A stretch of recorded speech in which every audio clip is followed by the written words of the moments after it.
All right. Hey, oof. Goodness to you. Hey, what's happening? What's happening? It's Sporty King.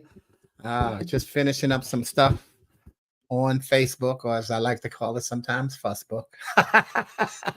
But anyway, I'm here now. And I say goodness to you because I don't know whether it's morning, noon, or evening that you're watching the broadcast. But isn't it great to have good in front of your salutation? Welcome to Glue Wednesday. I named it because so often we hear people say Wednesday is hump day, that the need to get over. But I like to remind people that Wednesday is not actually a day to get over, it is a day to keep it together. So I come on early. We got less than 4 minutes for today's message. So I come on early on Wednesdays to say hello and do my shout outs. If you let me know where you're tuning in from, I can click on that and see where it says goodness. I can click on it and put your name there. So I would love to do that. So come on and let me know where you're coming in from. And we've got less than 4 minutes for today's official message. But I do that and I give it as a tech tip to people as well, is when you're doing a live broadcast, yes, I may say I come on at 1 and you may schedule it to be on at 1, but do you stop doing everything that you do and be ready at 1? Maybe yes, maybe no. Depends on how your day is going. So if I can come on 3 to 5 minutes earlier, you'll get the warning that Sporty's about to come on. You say, oh, well, you know what? Let me clear this out because I do want to see it from the beginning.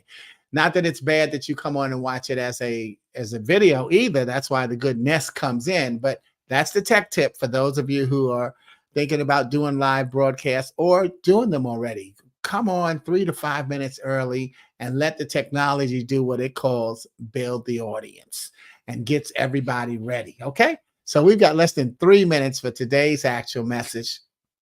And we've got a wonderful, I know they got a song called A Rainy Night in Georgia, but we've got a wonderful rainy day in Charlotte today. So I'm happy for that. Because I just, if you saw a post I did earlier in the week, no, that was last week where I cut my grass. So now it's short enough and it's getting a nice little watering. So that's fine. See, all of these things come together. You know how we say all things work for the good of God. Sometimes you have to look at some of the little things that are working and recognize them and then not journal them, but check them off.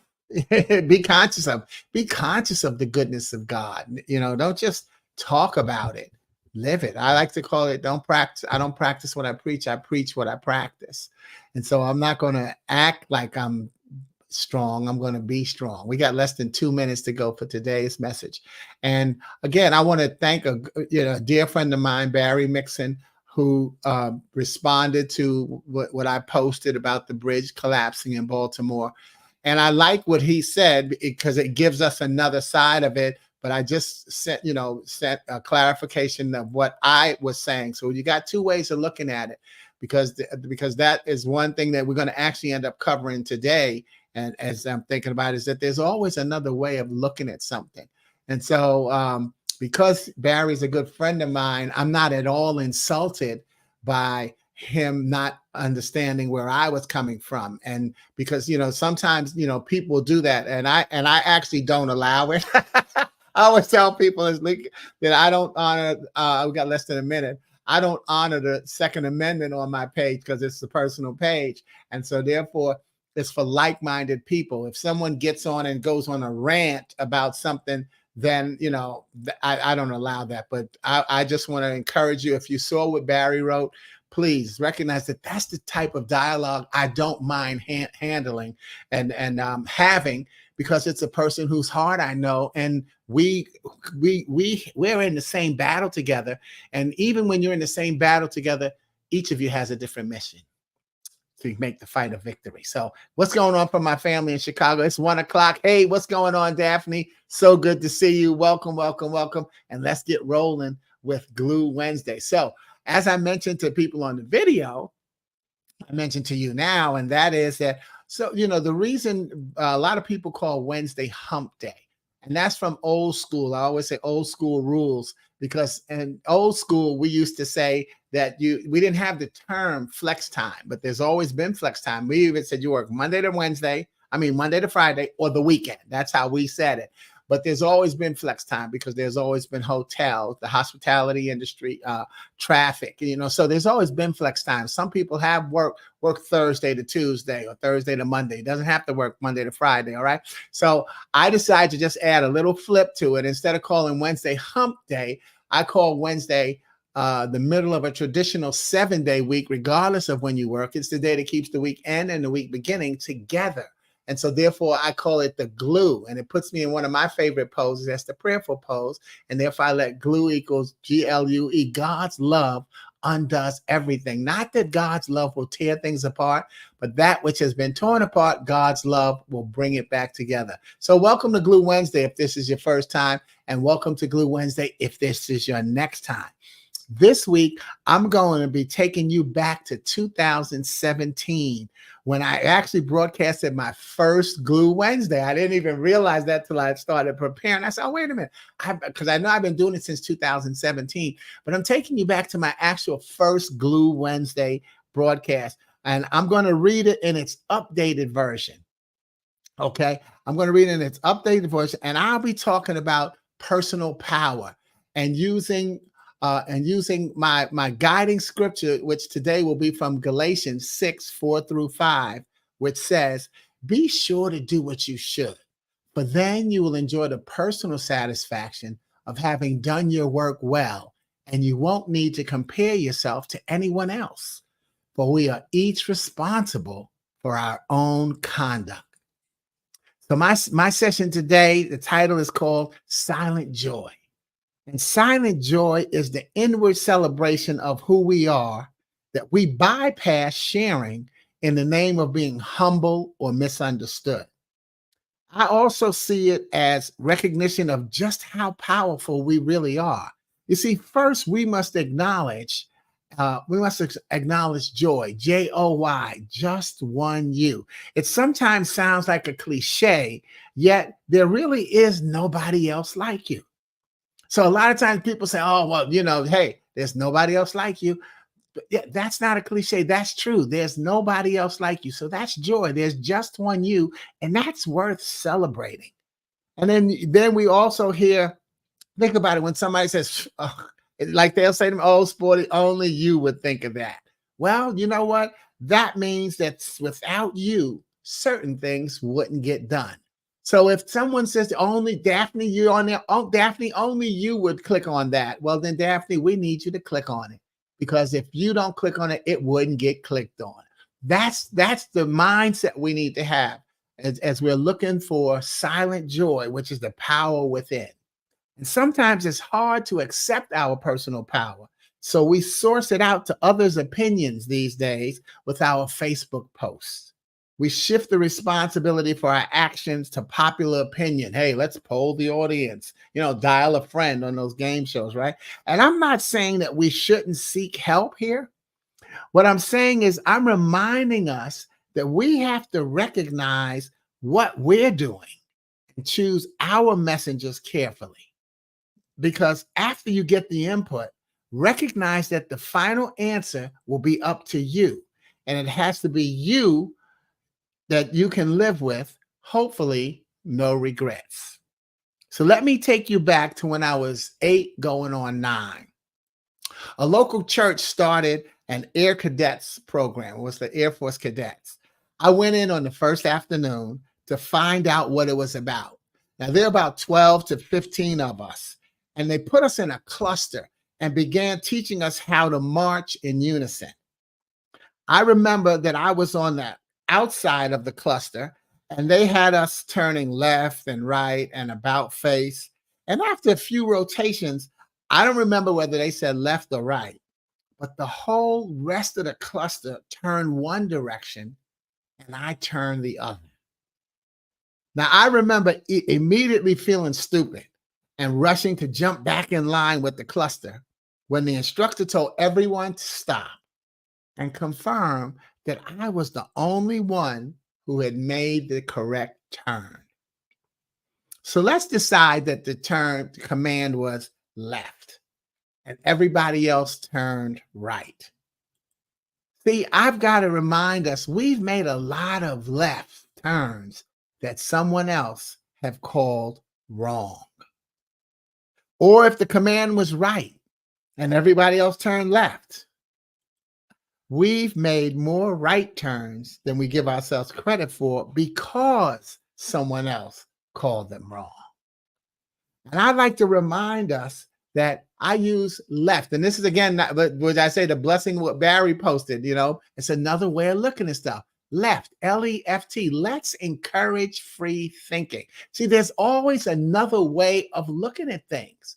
But I also look at left in context to what I was saying about where, people say that you did something wrong. Wrong is somebody else's opinion of something that you did that didn't benefit them.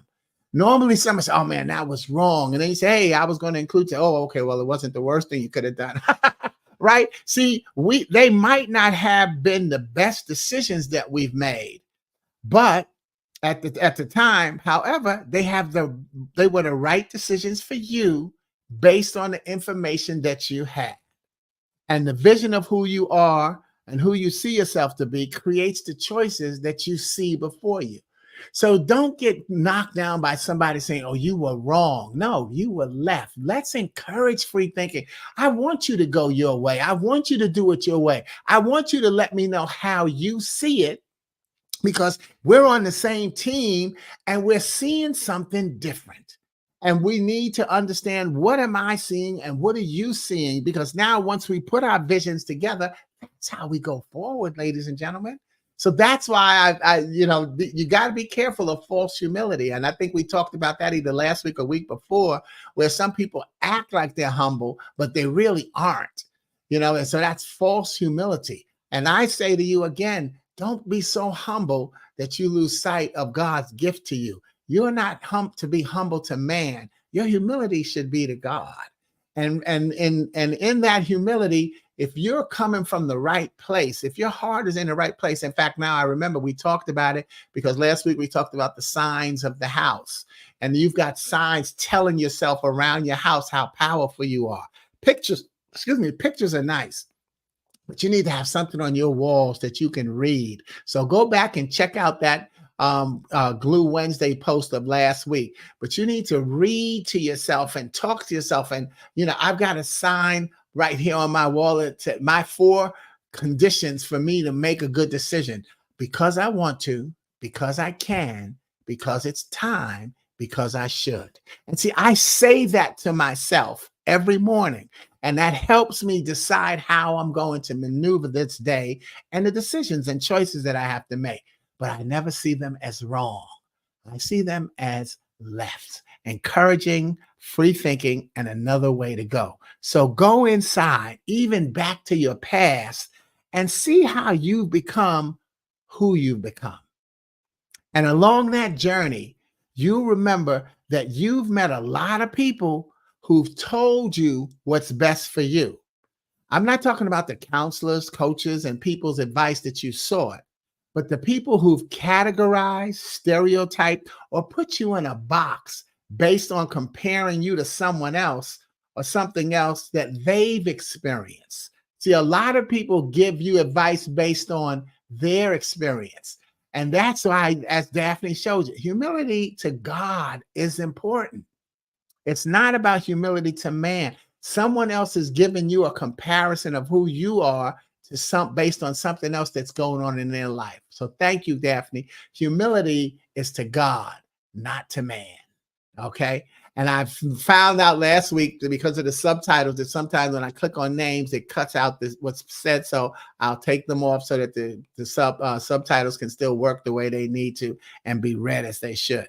But meanwhile, I posted a picture of my great nephew years ago playing basketball. And part of what someone asked was, how would I compare his skills to mine? Here's how I answered. Oh, I'm sorry. First of all, I wanted to do a little ad there with left. That's my book, Affirmations. Affirmations are acronyms that go beyond adding a word to each letter and define a memorable way of strengthening them. See, so that's what you'll see. See, instead of just saying LEFT, life, everybody forgets tomorrow, I said, let's encourage free thinking. See, now we can see that left is the opposite of right. And therefore, let's encourage free things. So that's what my affirmations do. And I just want to bring that to your attention. And my book, I have a book with over 270 different affirmations in there to keep you uplifted and going forward. And left is one of them. So you'll find that, and you'll see several of them in my broadcast today. And my book is at sportyking.com. Meanwhile, like I said, I had posted a picture of my great nephew playing basketball. He's good. And so somebody posted, "Oh, how do you compare him to your game?" And so here's what I answered. Not only how, but why? Why should I compare his game to mine? See, that's a mistake that parents get to make, which uncles get to avoid and become favorite uncles. And that's why I am supportive of parents. See, I didn't look at my great nephew and compare his game to how my game was at his age. I looked at him and I uphold what he's doing. I thank his parents for involving him in sports. I thank him for excelling while continuing to excel in school. And I talked to him about the choices that he's going to make. I mean, he's got MBA aspirations. He made me realize something that I knew and didn't know. When I said, "Well, what college are you thinking about?" And as he named the colleges, I asked him why he had chosen those colleges. And he explained to me how different schools focus on different positions in athletics. So he's a point guard. So he wants to go to a school that has a focus on developing point guards so that they can go to the NBA. And see, boom, yeah, I knew that, but I didn't know it because I never had to worry about how I was being recruited for a college. So, so that's the type of thing that I get to talk to him about. Don't bother comparing him to how I was and who I was. I look at him for who he is now, and I support and uplift him in doing what he does and making sure that he's got his head on in the right place. And that'll make me click right back on what Daphne said. Humility is the God. My great nephew is damn good. And I want him to have that spirit of knowing I'm good. Because if you think you're going to the NBA, you ain't going to the NBA saying, "Well, I'm just kind of all right." No, I'm good. Because when they get on, think about back in the greatest player of all times era. That's right. I'm going to pop up Michael Jordan. But I heard an NBA player talk about how hard it was. You get Allen Iverson. As good as he was, the first time he got on the court and it was against Michael Jordan, he was a little shook. He was like, "Wow, I've been watching him as my idol. Now I got to play against him as a peer." That's traumatic. Okay, that's something to be thinking about. So what's going on, Roger Carroll, coming in from Charlotte? We also met in Chicago. That's my sister here. Hey, good to see you. Welcome, welcome, welcome. So that's what, yeah. And I'm not comparing Roger Carroll to Daphne. Each has different strengths. And each is a part of my family now based on who they are. And what's going on in our lives together, what we shared. And now we share a bond where Daphne and Roger Carroll have never met person to person. But that's what we have to do. That's the silent joy of knowing this is who I am. This is what I have. Who are you? What do you have? Wow, we're on the same team. I'm looking at it this way. You're looking at it that way. Let's keep making one another powerful. So let me move on. And so let's go back to this comment. See, a lot of parents make the mistake of comparing their siblings, their children to their siblings. And it's pretty natural, especially for younger parents, to want to compare one child to another because they don't come with a rule book. Kids don't come with a rule book, okay? So yet, as you mature in parenthood, you realize and accept the individuality of each child. You even learn to celebrate it. And so I want to first get a hello in there. Vic, we missed you too. So I want to definitely put that up there. Get Vic up there. That's my brother. We grew up together in Grant Projects in New York. And then Roger Carroll adds a great thing. Each of us brings value to the table. That's what Silent Joy is about, y'all. This is where we're going. That's what it's all about. And Vic confirms that. Yes, that's true. As well as he was probably also clicking on about how parents compared children, and that causes sibling rivalry. Not saying you're a bad parent, but the younger you are in parenthood, the less experience you may have at it. And so as you get better, as you get older and mature, and like for instance, my mother had 8 kids. Well, after the first 3, my 5 younger brothers got away with a lot of stuff that I didn't get away with. Why? Because my mother was not as vigilant about don't touch that, don't, yeah, watch out for that, because she had learned through the first three. And so my younger brothers got away with murder in some cases, but there was a level of maturity and parenting that my mother learned, and that we have to give parents room for. I'm so glad to be a supportive uncle of my brothers and sisters, of their kids. That becomes one of the keys. So go on, yeah. Roger Carroll say, "Hey Vic," and I hope that thing get covered up by the subtitles. Okay, so yes, welcome back. But let's get back to moving on. All right, let's get back to moving on. Okay, but because before you learn to celebrate, okay, you have to learn to celebrate the individuality of your children. That's what I was saying. That's what I was saying to my parents. But before you learn to celebrate it, you bury them with that comparison and your great wisdom.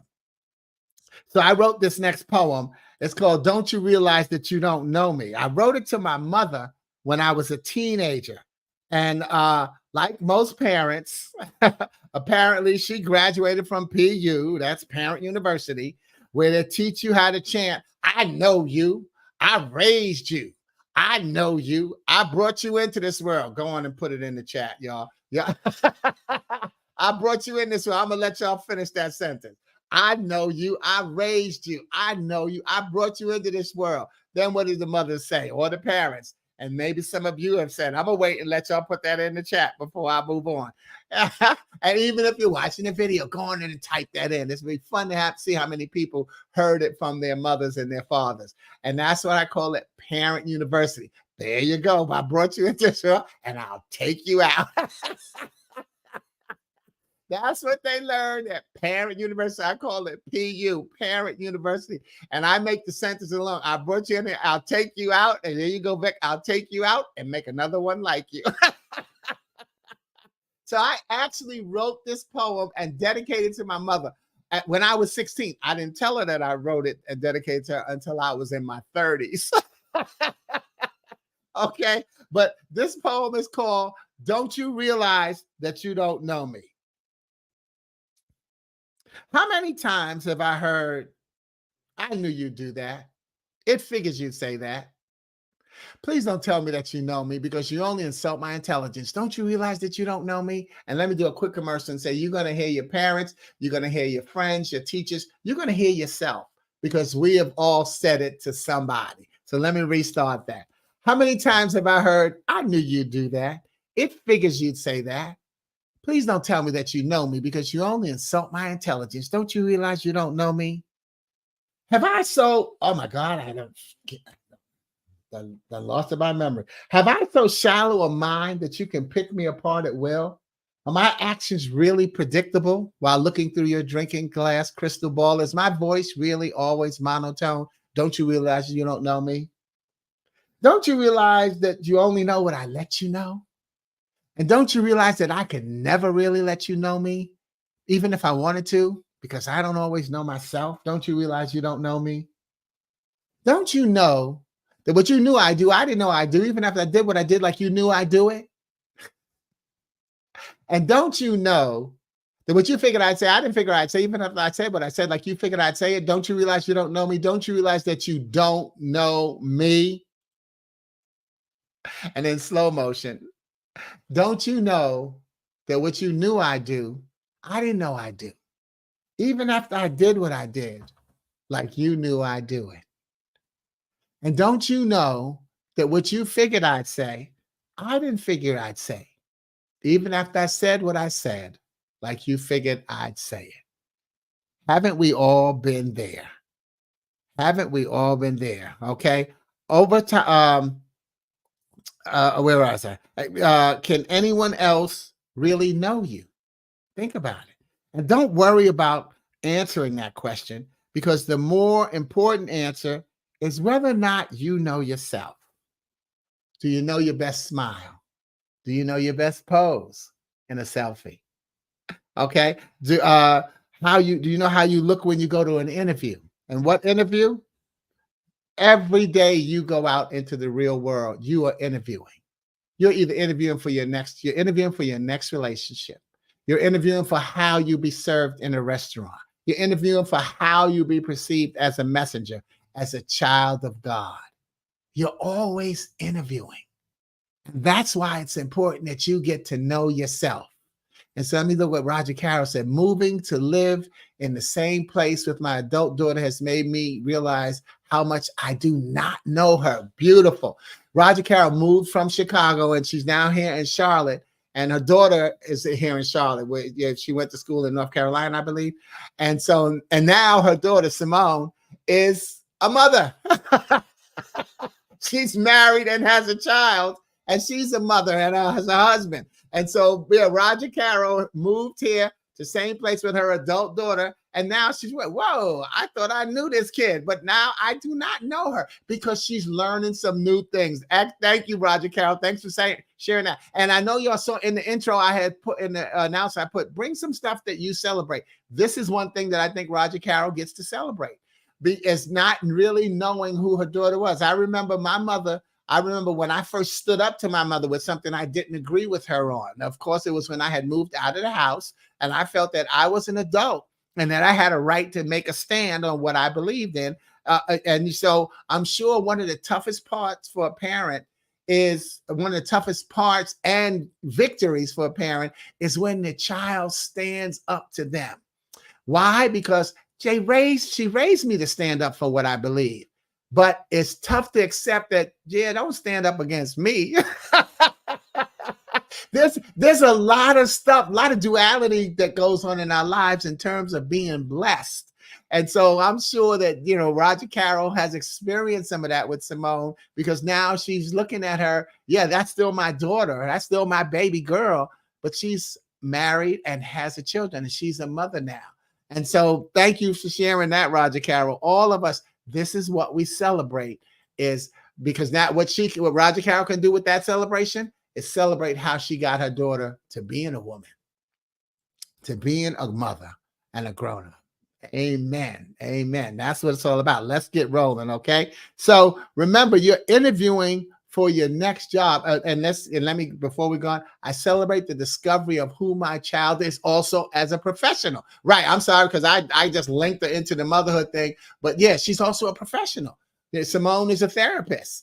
And so, who she is as a professional, because it mixes with her whole family life. That's who she is and what she's doing. So thank you for throwing that in there too, Roger Carroll. Amen. She's a grown-up. That's what I call her too, grown-up. And Daphne, that's it. I'm still discovering the greatness within me. Or in other words, God is not through with me yet. People say that a lot. That's one of the cliches. God's not done with me yet. You have to believe that because he's still working on you. So thank you, Daphne. Yeah, and that's something that you want to celebrate. There we go. Now we see why I picked this. This was my first, again, by the way, this is my first Glue broadcast back in 2017. Silent joy. You have to celebrate and discover the greatness within. And you're going to see how that's going to come up even in my prepared script message. Excuse me. So thank you, Daphne. As you said, we haven't discussed this in advance, have we? No, but that's what I'm saying, y'all. Sometimes we got so much more in common than we have against one another. Not just as us friends here on Facebook, but a whole lot of people that you interact with. There's so much more in common if we would just slow down and look for it. So let me keep rolling. One of the things I posted in preparation for this glue is that you come prepared to post what you celebrate about being you. And so that's what we've been seeing. We're going to continue this topic next week. Yet one of the things that I celebrate about myself is my faith. Faith, feeling as if there's hope. Recognizing that the only thing you cannot do is give up. And many of you have heard me say this one before, faith, and that where I always say, it's so important that we recognize that people tend to talk about faith. And see, this goes right back to what Daphne was just saying. We can't make this stuff up, y'all. If people talk about faith being important to success, yet really they equate success to money. Okay. When I tell someone I've been in business now for 23 years, and each number of years, well, because it's 29 years. When I wrote that, it was 23. Each number of years I've mentioned along the way, many people have been impressed with a mental picture of how much money I must be making or have made. You see, they don't realize how many months I've chosen which bills to pay. My joke is I robbed Peter to pay Paul so much that Peter moved. And they don't realize how I've eaten crackers and soup as full meal, how I've prayed and asked God if I was on the right track or being too stubborn to go back. I make it look easy because it's hard. It's hard being you. Yet, because no one else knows what you're really going through, they think it's easy. Well, if your faith is strong enough, as what Daphne, and I'm going to put that what Daphne's saying, discovering the greatness within. If your faith is strong enough to look at the greatness within, then it is easy. EASYs, expect angels to save you. Pray and get out of the way. As you discover that greatness within, God is not through with you yet. That's the angels that he's sending to work on you, Daphne. And all of us, he said, hey, I got you. Pray and get out of the way. Don't pray for this to happen at 3:00. Pray for this to happen because it's going to happen, but how it manifests is something that we might not really get to see or understand.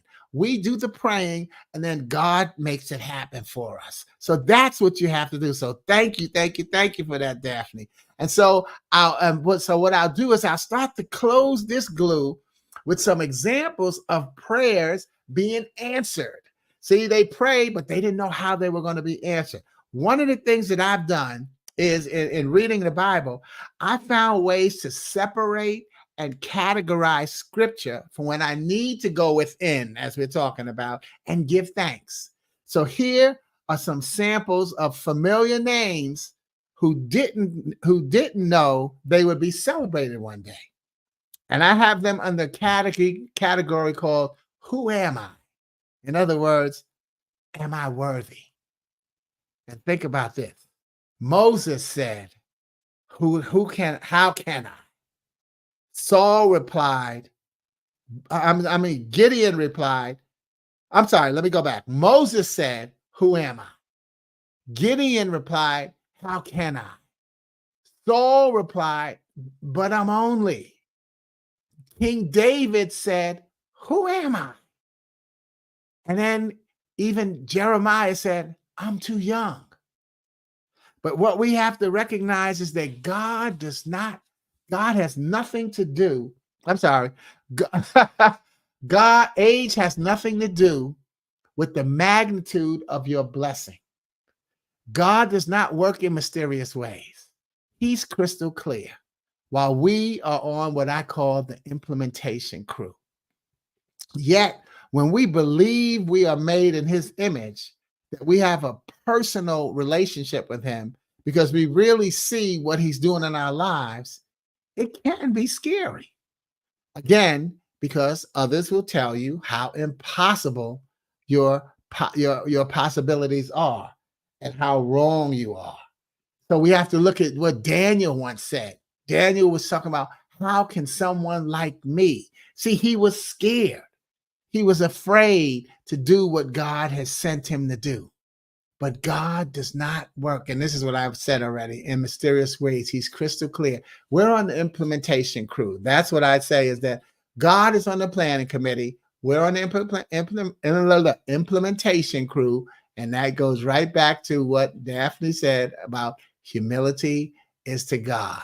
It goes right back to what Roger Carroll said. Each of us brings value to the table, because when you look at all of those names of those people who said, who am I? What, blah, blah, all of them brought value. Moses, Gideon, Saul, David, Daniel, they all brought value. Okay. And all of them, they didn't let nobody take them out. God made them and he didn't let it, and they didn't get taken out. Okay. Celebrating. And that's the Old Testament. Then in the New Testament, we get to hear from Matthew. Matthew, who said, no one really knows the Father except the Son, and those to whom the Son chooses to reveal him. Remember the poem? Don't you realize that you don't know me? And also begs the question, how well do you really know God? Don't you realize you don't know me? But how well do you really know God? And then Paul in Ephesians says, I was chosen for this special joy of telling the Gentiles about the endless treasures available to them in Christ.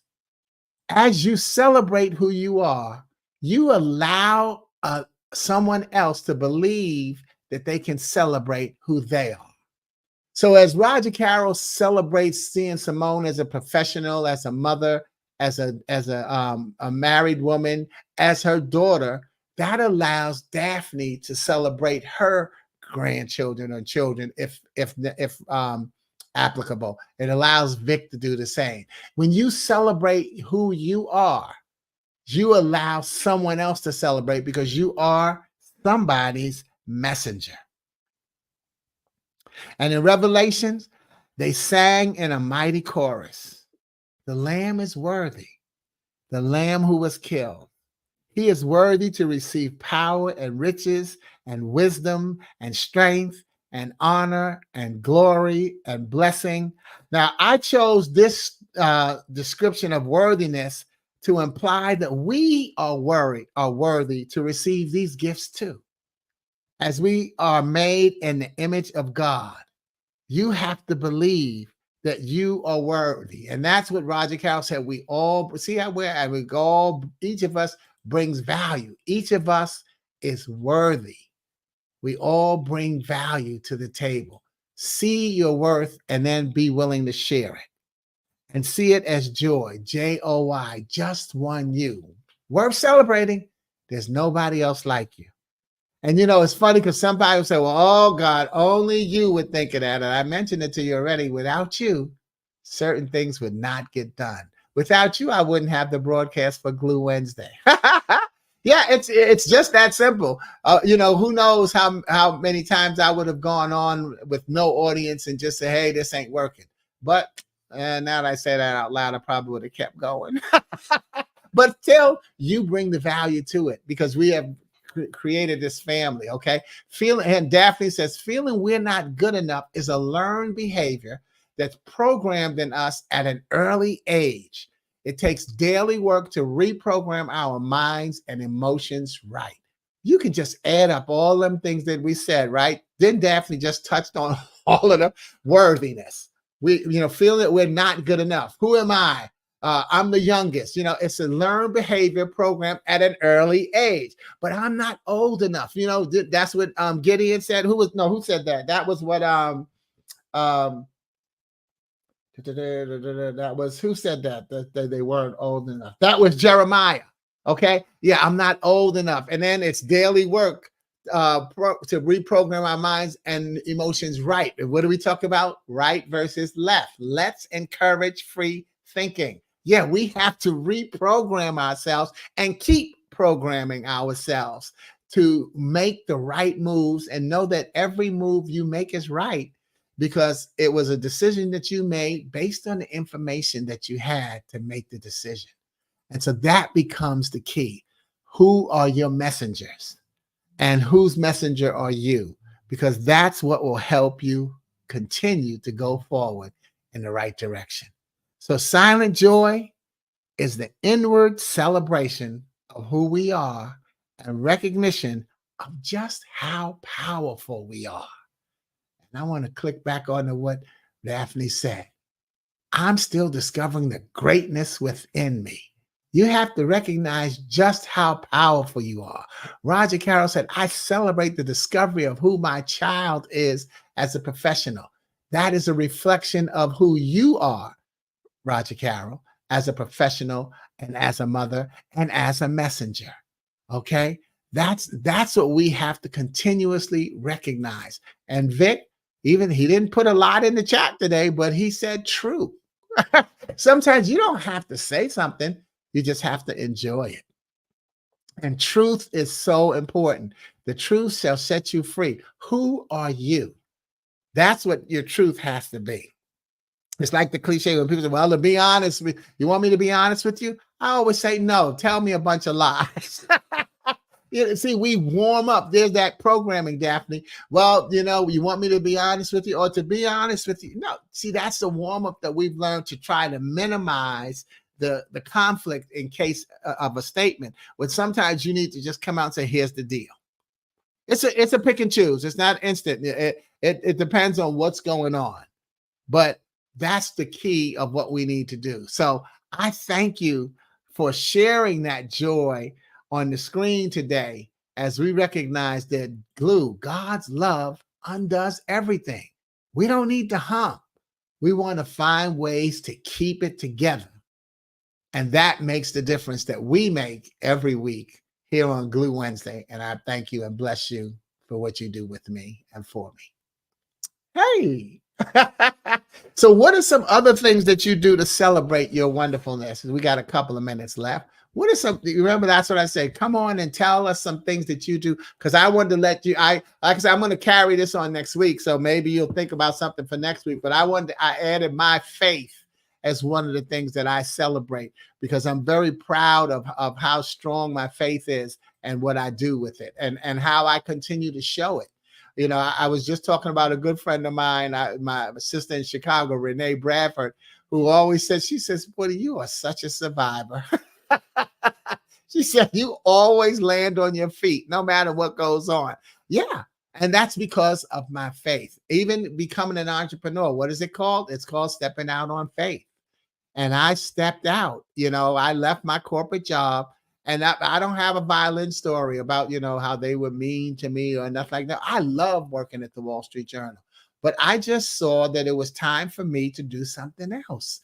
You don't let anger be the deciding point for you making a move. And even I'm not talking about me in this case, but when you're dissatisfied with something, once you get dissatisfied, start your actions. Don't wait for it to boil up to where you get pissed off and you got to get the hell out of there. No.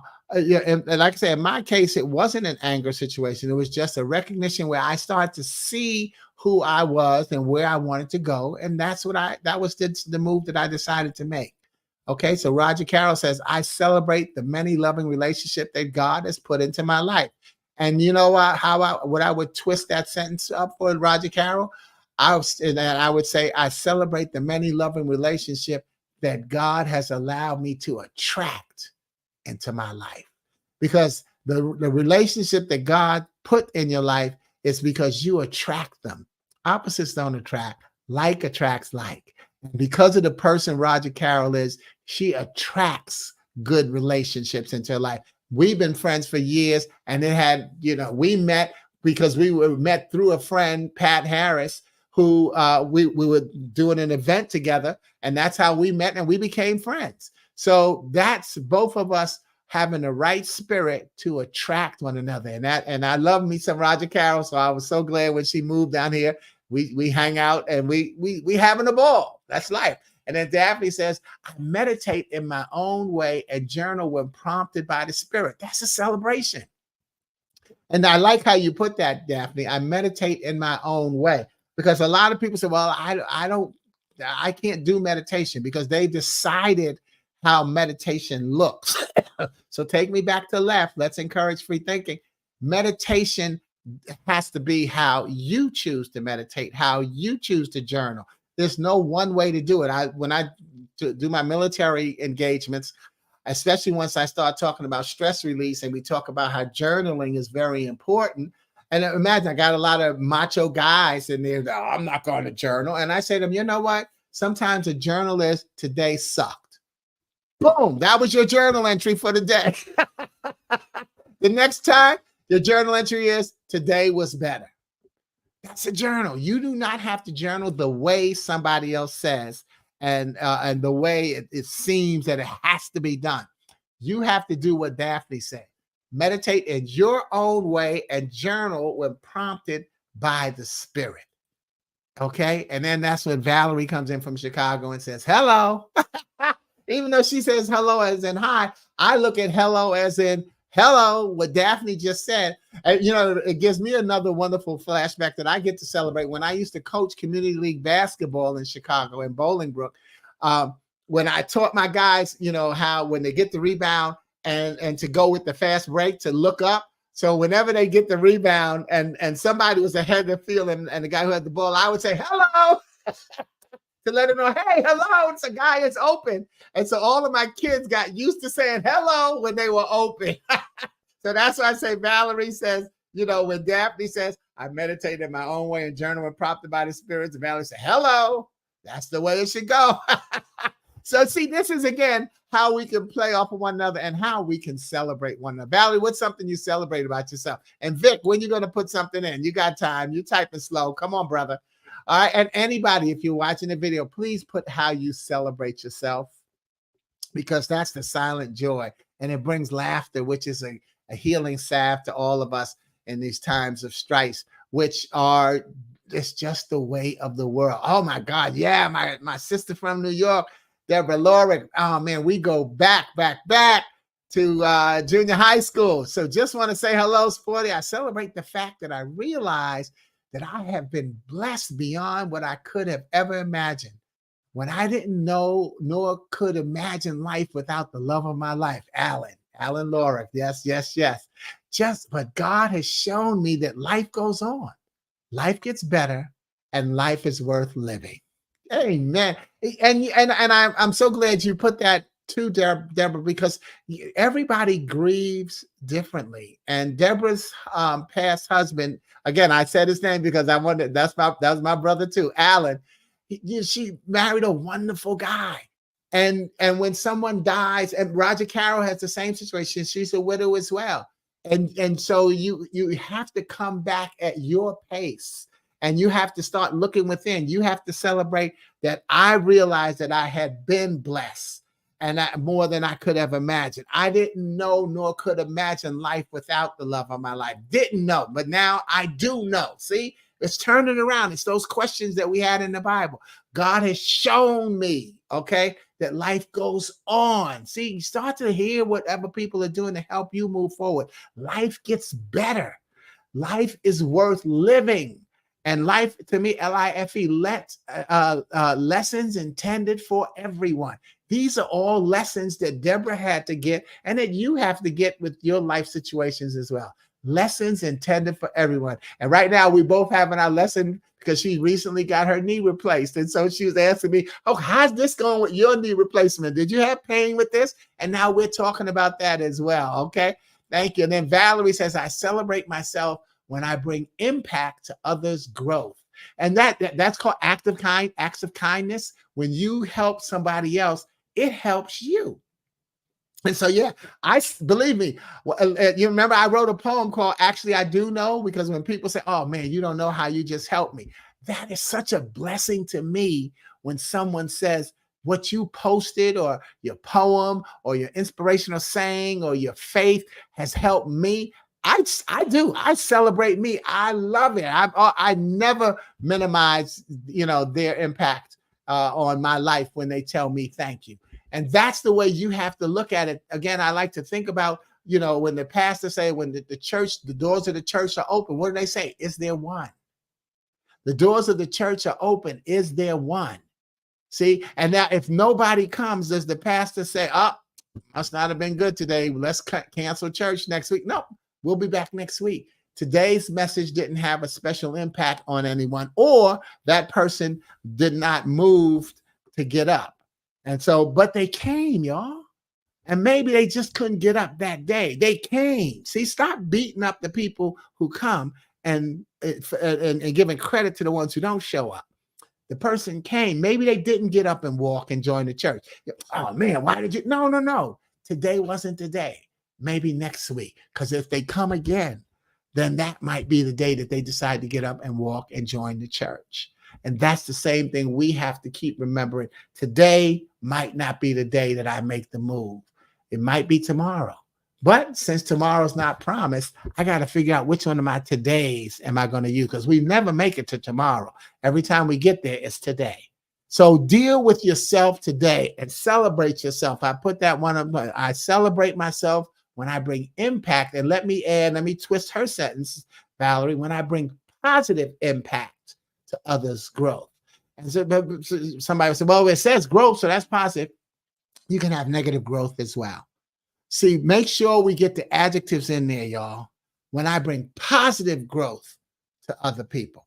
Because you can have someone can grow negatively. I can't think, negative growth is where someone, hey, a criminal, can get better at being a criminal.